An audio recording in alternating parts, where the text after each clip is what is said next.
అది 2019వ సంవత్సరం ఫిబ్రవరి 14వ తేదీన ఇండియాలో ఒక మారణకాండ జరిగిందనే చెప్పుకోవాలి. అది జమ్మూ కాశ్మీర్ రాష్ట్రం పుల్వామా డిస్టిక్లోని లేతపురా అనే ప్రాంతం దగ్గర NH-44 మీదుగా 2500 మంది సిఆర్పిఎఫ్ సోల్జర్లు అయితే 78 వెహికల్లలో ఒక లైన్లో అయితే వెళ్తూ ఉన్నారు. అదే సమయంలో అహ్మద్ అనే వ్యక్తి 350 కేజీల పేలుడు పదార్థాలు ఉన్న స్కార్పియోని తీసుకొని ఆ ఆర్మీ వెహికల్స్ వెంబడే ప్రయాణిస్తూ ఉన్నాడు. దాదాపు 3 గంటల 30 నిమిషాల సమయంలో ఆ స్కార్పియో వెహికల్ని పక్కనే వెళ్తున్న సిఆర్పిఎఫ్ జవాన్ల వెహికల్కి అయితే ఢీ కొట్టడం అయితే జరిగింది. అలా ఢీ కొట్టడంతో ఆ వెహికల్ పెద్దగా బ్లాస్ట్ అయిపోయి ఆ వెహికల్లో ఉన్న సిఆర్పిఎఫ్ జవాన్లు 40 మంది అక్కడికక్కడే చనిపోయారు. ఇంకో 35 మంది తీవ్ర గాయాల పాలయ్యారు. ఈ సంఘటన జరిగిన కొద్దిసేపటికే పాకిస్తాన్కు చెందిన ఒక ఉగ్రవాద సంస్థ అయిన జైష్-ఇ-మొహమ్మద్ అనే సంస్థ ఈ ఉగ్రవాద అటాక్ను చేసింది మేమే అని అయితే ప్రకటించింది. అసలు ఈ జైష్-ఇ-మొహమ్మద్ అనే సంస్థ ఎలా పుట్టింది, ఇది ఇండియాలో ఇప్పటివరకు ఎన్ని అటాకులు చేసింది, ఈ ఉగ్రవాద సంస్థని మన దేశం ఎందుకు కంట్రోల్ చేయలేకపోతుంది అనేది ఈ వీడియోలో అయితే మనం డిస్కస్ చేద్దాం. వీడియో అనేది చాలా ఇంట్రెస్టింగ్గా మరియు ఇన్ఫర్మేటివ్గా ఉంటుంది కాబట్టి వీడియోని చిన్న లైక్ చేసి ఇలాంటి ఇంకొన్ని ఇంట్రెస్టింగ్ వీడియోస్ కోసం మన ఛానల్ని అయితే సబ్స్క్రైబ్ చేసుకోండి. 1947లో బ్రిటిష్ వారు వెళ్తూ హిందువులు ఎక్కువగా ఉన్న ప్రాంతాన్ని భారతదేశంగా, ముస్లింలు ఎక్కువగా ఉన్న ప్రాంతాన్ని పాకిస్తాన్గా అయితే 2 దేశాలుగా విభజించి వాళ్ళు వెళ్ళిపోవడం జరిగింది. కానీ కొన్ని రాష్ట్రాలు మాత్రం అటు ఇండియాలోనూ ఇటు పాకిస్తాన్లోనూ కలవలేదు. వాళ్ళు స్వతంత్రంగా పరిపాలించుకోవాలనుకున్నారు. అలాంటి ప్రాంతాలలో ఒకటే ఈ జమ్మూ కాశ్మీర్. ఈ జమ్మూ కాశ్మీర్ రాజు మహారాజా హరి సింగ్ గారు. అయితే ఈ జమ్మూ కాశ్మీర్ రాష్ట్రంలో ఎక్కువగా 70% ముస్లిమ్స్ ఉండేవారు, 30% హిందువులు ఉండేవారు. అయితే వీళ్ళని పాలించేది ఒక హిందూ రాజు కాబట్టి ఆ 70% ముస్లిమ్స్కి ఈ హిందూ రాజు పరిపాలనలో ఉండడం ఇష్టం ఉండేది కాదు.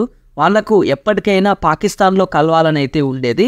దీన్ని అదునుగా చేసుకున్న పాకిస్తాన్ 1965లో జమ్మూ కాశ్మీర్ని ఎలాగైనా ఆక్రమించుకోవాలనుకొని ఆ పాకిస్తాన్ ఆర్మీ అయితే జమ్మూ కాశ్మీర్లోకి ఎంటర్ అయి ఈ రాజుగారితో అయితే యుద్ధం చేస్తుంది. వాళ్ళతో యుద్ధం చేయలేక ఈ హరి సింగ్ గారు అయితే మన ఇండియన్ గవర్నమెంట్ను హెల్ప్ కావాలని అయితే అడుగుతారు. అప్పుడు మన ఇండియన్ గవర్నమెంటు మీ జమ్మూ కాశ్మీర్ రాష్ట్రాన్ని ఇండియాలో కలుపుతూ ఉన్న ఈ అగ్రిమెంట్ మీద సైన్ చేస్తేనే మా ఇండియన్ ఆర్మీ వాళ్ళతో అయితే ఫైట్ చేస్తుందని అయితే చెప్తారు. అప్పుడు రాజా సింగ్ గారు దానికి ఒప్పుకొని ఆ అగ్రిమెంట్ మీద అయితే సైన్ చేస్తారు. సైన్ చేసిన వెంటనే ఇండియన్ ఆర్మీ జమ్మూ కాశ్మీర్లోకి అయితే ప్రవేశిస్తుంది. కానీ అప్పటికే పాకిస్తాన్ ఆర్మీ జమ్మూ కాశ్మీర్ని మొత్తం ఆక్రమించుకుంటుంది. అప్పుడు పాకిస్తాన్ ఆర్మీతో ఇండియన్ ఆర్మీ యుద్ధం చేసి 2/3 కాశ్మీర్ని అయితే మళ్ళీ ఇండియాలోకి కలుపుకుంటుంది. ఈ మిగిలిన 1/3 కూడా కలుపుకోవాలనే లోపు ఈ యుద్ధంలో UNO ఎంటర్ అయి 2 దేశాలకు సర్ది చెప్పి యుద్ధాన్ని అయితే ఆపివేస్తుంది. అలా ఆ 1/3 జమ్మూ కాశ్మీర్ అనేది పాకిస్తాన్లోనే ఉండిపోవడం అయితే జరిగింది. ఆ పాకిస్తాన్ దాంతో సంతోషపడకుండా మళ్ళీ 1999లో కార్గిల్ వార్ చేసి ఇండియా చేతిలో అయితే ఓడిపోతుంది. ఇలా చేస్తే ఇండియాను మనం ఈ డైరెక్ట్ యుద్ధంలో ఎలాగైనా ఓడించలేమని గ్రహించిన పాకిస్తాన్ ఎలాగైనా ఈ ఉగ్రవాద సంస్థల ద్వారానైనా ఆ జమ్మూ కాశ్మీర్ని ఆక్రమించుకోవాలనుకొని అక్కడ పాకిస్తాన్ ఆర్మీ సహాయంతో కొంతమందిని ఇండియాలోకి అక్రమంగా అయితే బార్డర్ ద్వారా ఇండియాలోకి పంపిస్తుంది. వాళ్లకు ఫుల్గా ట్రైనింగ్ ఇచ్చి ఆయుధాలు ఇచ్చి పాకిస్తాన్ ఆర్మీ అయితే ఇండియాలోకి ప్రవేశింపజేసి జమ్మూ కాశ్మీర్లో అక్కడ ఉన్న అమాయక ప్రజలను రెచ్చగొట్టి మరియు అక్కడ ఉన్న జాబ్స్ లేని పీపుల్స్ని రిక్రూట్మెంట్ చేసుకొని వాళ్ళకు బ్రెయిన్ వాష్ చేసి ఇండియా ఆర్మీ మీద అయితే సోల్జర్స్ ఉంటారు కదా వాళ్ళ మీద దాడి చేయాలని అయితే వాళ్ళని ప్రిపేర్ చేస్తుంది.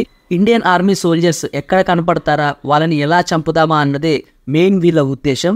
అయితే అదే ఉద్దేశంతోనే 1994లో ఒక 3 ఉగ్రవాదులు అయితే ఇండియాలోకి ప్రవేశిస్తారు. కానీ వాళ్ళను మన గవర్నమెంట్ సంస్థ అయిన NIA అరెస్ట్ చేస్తుంది. అరెస్ట్ చేసి జైల్లో వేస్తుంది. దీనికి ప్రతీకారంగా ఇది తెలుసుకున్న పాకిస్తాన్ ఉగ్రవాదులు 1999లో నేపాల్ నుండి ఇండియాకు వస్తున్న ఒక ట్రైన్ని హైజాక్ చేసి ఆఫ్ఘనిస్తాన్లో ఒక ప్రదేశంలో అయితే ల్యాండ్ చేస్తారు. అప్పుడు ఆఫ్ఘనిస్తాన్ని తాలిబాన్లు పాలిస్తున్నారు. అంటే వీళ్ళు కూడా పాకిస్తాన్ ఉగ్రవాద సంస్థలాగానే కాబట్టి ఈ పాకిస్తాన్ హైజాక్ చేయడానికి తాలిబాన్లు కూడా సహకరిస్తారు. అయితే వీళ్ళ మెయిన్ ఉద్దేశం ఏంటంటే వీళ్ళు ఇండియా గవర్నమెంట్తో ఒకటే చెప్తారు, మీ జైళ్ళలో ఉన్న మా పాకిస్తాన్ ఉగ్రవాదులను రిలీజ్ చేస్తేనే మేము ఈ ఫ్లైట్ని మళ్ళీ మీ ఇండియాకు పంపిస్తామని అయితే చెప్తారు. అప్పుడు ఇండియాలో బీజేపీ ప్రభుత్వం రూలింగ్లో అయితే ఉంది. అటల్ బిహారీ వాజ్పేయి గారు మనకు ప్రధానమంత్రిగా అయితే ఉన్నారు.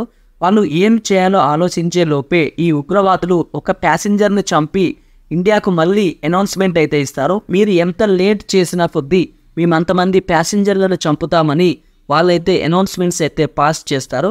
అప్పుడు ఇండియా గవర్నమెంట్కు ఏం చేయాలో అర్థం కాక ఈ జైళ్ళలో ఉన్న 3 ఉగ్రవాదులను అయితే రిలీజ్ చేస్తుంది. అలా రిలీజ్ చేసిన వెంటనే ఆఫ్ఘనిస్తాన్ నుండి ఆ పాకిస్తాన్ ఉగ్రవాదులు పాకిస్తాన్కి అయితే పారిపోవడం అయితే జరుగుతుంది.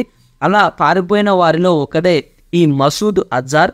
ఈ మసూద్ అజార్ అనే వ్యక్తి జైష్ ఈ మొహమ్మద్ అనే సంస్థని ఏర్పాటు చేసింది ఇతనే. ఇతనికి మెయిన్ ఉద్దేశం ఏంటంటే పాకిస్తాన్లో కొంతమంది అమాయకపు ప్రజలను రిక్రూట్మెంట్ చేసుకోవాలి, పాకిస్తాన్తో పాటు జమ్మూ కాశ్మీర్లో ఉన్న కొంతమంది జాబ్లెస్ పీపుల్స్ని, తొందరగా మనీ సంపాదించాలనుకునే వారిని, అమాయకపు ప్రజలని, ఇండియా ఆర్మీ ద్వారా నష్టపోయిన ప్రజలని వీళ్ళు రిక్రూట్మెంట్ చేసుకొని వీళ్ళ బ్రెయిన్ మొత్తం వాష్ చేసి ఎలాగైనా ఇండియన్ ఆర్మీ మీద తిరుగుబాటు చేయాలని వీళ్ళకైతే వెల్ ప్రిపేర్డ్గా అయితే చేస్తారు. అయితే ఈ జైష్ ఈ మొహమ్మద్ అనే సంస్థ 2001లో ఇండియా మీద, ఇండియన్ పార్లమెంట్ మీద అటాక్ అయితే చేస్తుంది. ఈ అటాక్ ఎలా జరిగిందంటే అక్కడ గవర్నమెంట్ స్టిక్కర్ ఉన్న ఒక వెహికల్ని తీసుకొని వీళ్ళు ఇండియన్ పార్లమెంట్లోకి అయితే ఒక 5 ఉగ్రవాదులు అయితే ఎంటర్ అయితే అవుతారు. అలా ఎంటర్ అయ్యి అటాక్ చేద్దాం అనుకునే లోపే ఒక అమ్మాయి వీళ్ళని చూసి గట్టిగా అయితే అరుస్తుంది. అలా అరిసిన వెంటనే ఈ ఉగ్రవాదులు అమ్మాయిని అయితే చంపేస్తారు. అయితే ఇంతలోనే అక్కడ ఉన్న భద్రతా బలగాలు అలర్ట్ అయ్యి ఎంతో కష్టపడి ఈ ఉగ్రవాదులను అయితే చంపేయడం అయితే జరుగుతుంది. దీనికి ప్రతీకారంగా భారతదేశం పాకిస్తాన్ మీద యుద్ధం చేయాలని యుద్ధం అయితే ప్రకటిస్తుంది. కానీ ఇంతలోనే యుఎన్ఓ మరియు కొన్ని విదేశీ దేశాలైతే జోక్యం చేసుకొని ఇండియానైతే కొంచెం శాంతిపరచడం అయితే జరుగుతుంది. అలా కొన్ని సంవత్సరాలు గడిచిన తర్వాత 2016వ సంవత్సరంలో జమ్మూ కాశ్మీర్లోని ఉరి అనే ప్రదేశంలో మన ఇండియన్ సోల్జర్స్ అయితే క్యాంపు వేసుకొని ఇండియాకు కాపలాగా అయితే ఉన్నారు. అది గమనించిన ఈ పాకిస్తాన్ ఉగ్రవాదులు పాకిస్తాన్ ఆర్మీ సహాయంతో బార్డర్ ద్వారా ఆయుధాలతో ఇండియాలోకి అయితే ప్రవేశించి ఈ ఉరి అనే ప్రాంతంలో మన సోల్జర్స్ మీద అయితే అటాక్ చేస్తారు.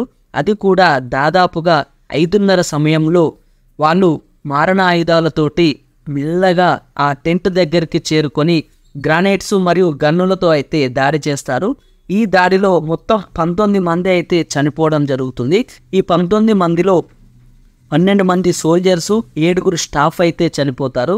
దీనికి ప్రతీకారంగా మన ఇండియా గవర్నమెంట్ ఎలాగైనా కూడా ప్రతీకారం తీర్చుకోవాలనుకుంది. అప్పుడు రూలింగ్లో బీజేపీ గవర్నమెంట్ అయితే ఉంది. అప్పుడు ప్రధానిగా నరేంద్ర మోడీ గారు అయితే ఉన్నారు.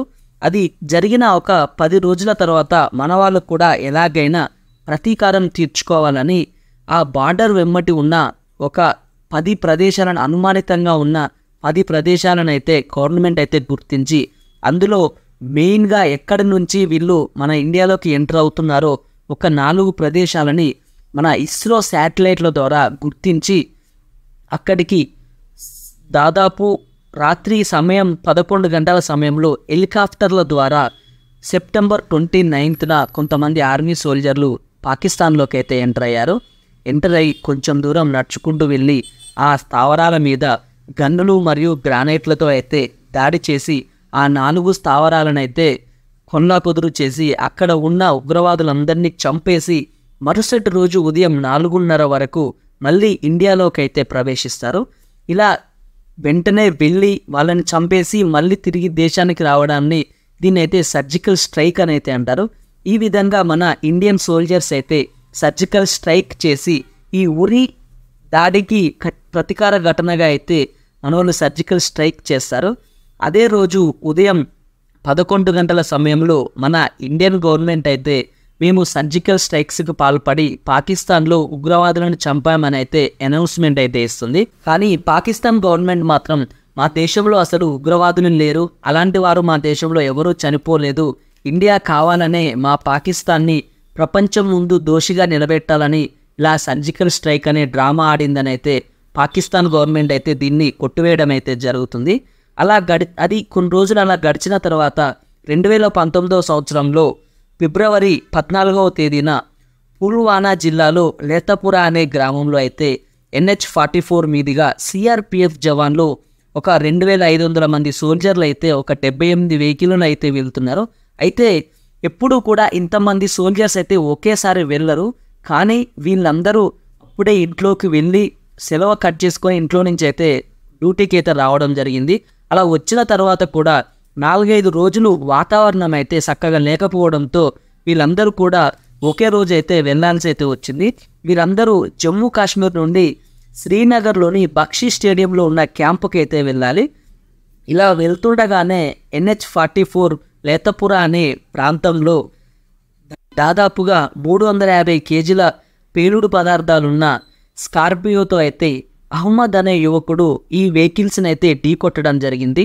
ఇలా ఢీకొట్టినప్పుడు ఆ వెహికల్లో ఉన్న 40 మంది సిఆర్పిఎఫ్ జవాన్లు అయితే అక్కడికక్కడే చనిపోయారు. దాని ముందు వెహికల్లో ఉన్న వ్యక్తులు, వెనక వెహికల్లో ఉన్న వ్యక్తులు మొత్తం 35 మంది సోల్జర్స్ అయితే తీవ్ర గాయాల పాలవడం అయితే జరిగింది. అందుకే భారతదేశంలో ఫిబ్రవరి 14ని బ్లాక్ డేగా అయితే ప్రకటించారు. కానీ ఇంకా కొంతమంది ఈ ఫిబ్రవరి 14ని వ్యాలంటైన్స్ డేగా అయితే జరుపుకుంటున్నారు. మీరైతే ఇది బ్లాక్ డేగా భావిస్తారా లేకపోతే వ్యాలంటైన్స్ డేగా భావిస్తారో నాకైతే కామెంట్ సెక్షన్లో కామెంట్ అయితే పెట్టండి. నా ఎక్స్ప్లెనేషన్ కనుక మీకు నచ్చినట్టయితే వీడియోని చిన్న లైక్ చేసి ఇలాంటి ఇంకొన్ని ఇన్ఫర్మేటివ్ వీడియోస్ కోసం మన ఛానల్ని సబ్స్క్రైబ్ అయితే చేసుకోండి. Okay, bye friends, have a nice day.